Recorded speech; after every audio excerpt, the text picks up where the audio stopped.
الله أكبر.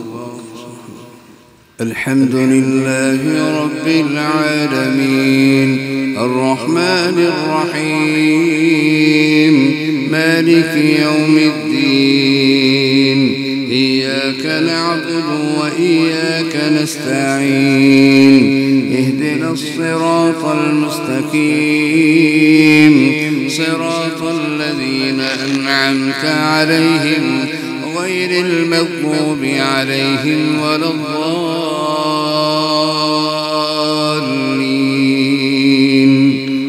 آمين. بسم الله الرحمن الرحيم ألف لام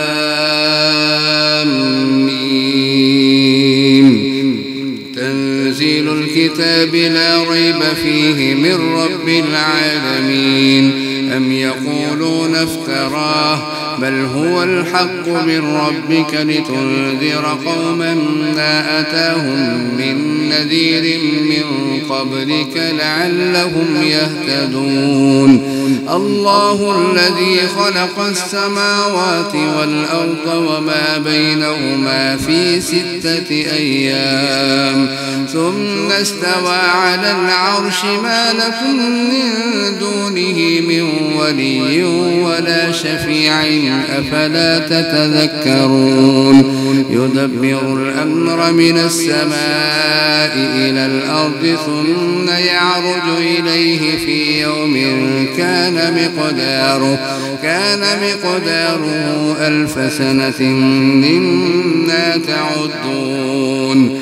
ذلك عالم الغيب والشهادة العزيز الرحيم الذي أحسن كل شيء خلقه وبدأ خلق الإنسان من طين ثم جعل نسله من سلالة من ماء مهين ثم سواه ونفخ فيه من روحه وجعل لكم السمع والأبصار والأفئدة قليلا ما تشكرون.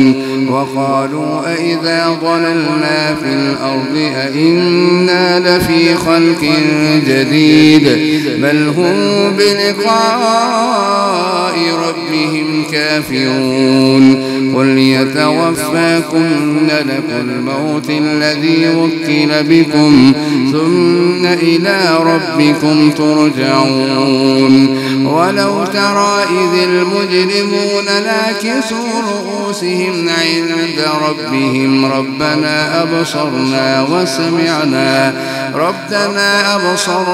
وسمعنا فارجعنا نعمل صالحا إنا موقنون.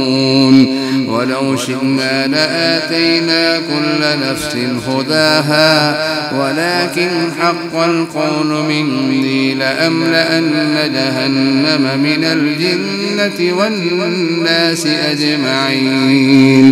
فذوقوا بما نسيتم لقاء يومكم هذا إنا نسيناكم وذوقوا عذاب الخلد بما كنتم تعملون.